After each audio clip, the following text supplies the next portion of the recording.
Won't you just come my way? Come in. Baby, won't you just take your time? Everybody, I want to talk to you guys about that Kevin Hart true story with Wesley Snipes. Yo, that is a really good Netflix series. If y'all have not seen it yet, you need to definitely check it out. I think that us seeing Kevin Hart in a way we never have ever seen him before, like he really goes there, and we've never seen Kevin in no drama, no Kevin this way, like the twists and the turns of the entire show, like you'll never see the things that coming. It keeps you on your toes. I think it's one of the best Netflix series yet. I really like it. I want to see a part 2. I want to know what really happens in this crazy world. Honestly, you know what it made me think about? It made me think about that whole little case that happened with the girl. Well, 2 cases. The case that happened with the girl where Kevin Hart was messing around, where he said his friend did it. I was involved with Kevin Hart a month ago.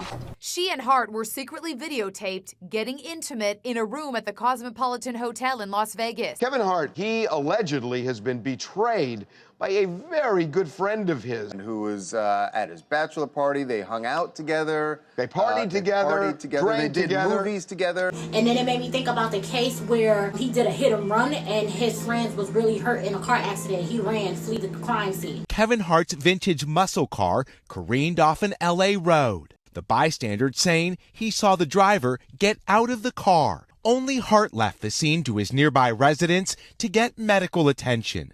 It made me think of those 2 things. And I'm like, there's some truth in here, you know. And I think what stuck out to me, again, was when he said that everybody thinks that I'm just famous. They don't know what I did to get here, what I did to stay here.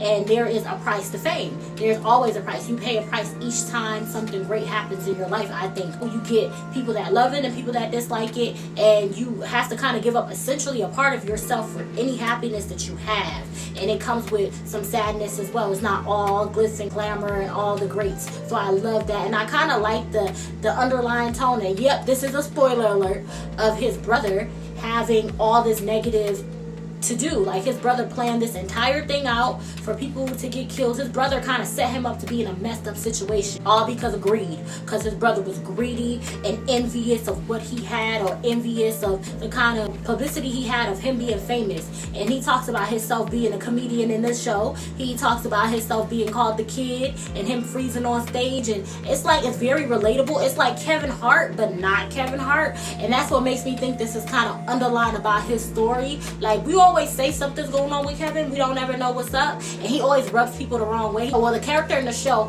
ex and him are good friends, and it makes you look like Kevin, like In the show, he talks about how his ex new babe was kind of talking mess about him in the show, the character in the show.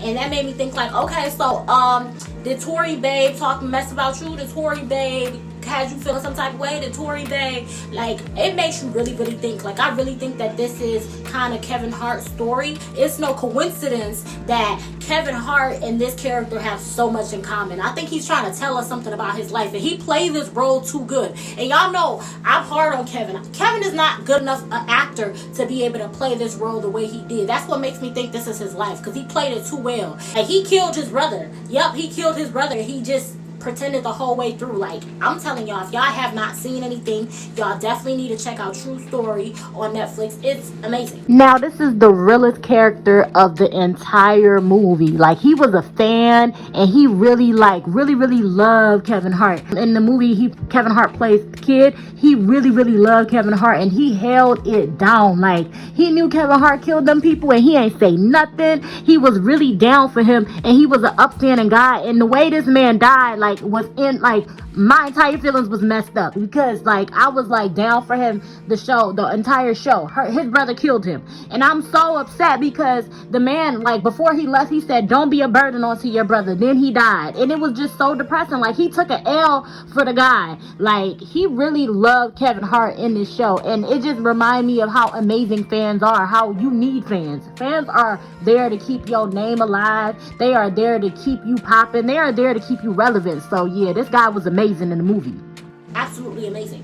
Check it out, and y'all tell me what you think. Let me know in the comments if you like it. It's like we see Kevin in a way we've never seen him in and ever. And what drove me crazy is they have people there writing your jokes. Like, I thought that Kevin Hart thought about all of this for himself, but he has somebody there writing jokes and coming up with jokes, and you decide what material you want to keep and what material you don't want to keep. That kind of had me looking like, wait a minute. I just thought that comedians had their own jokes.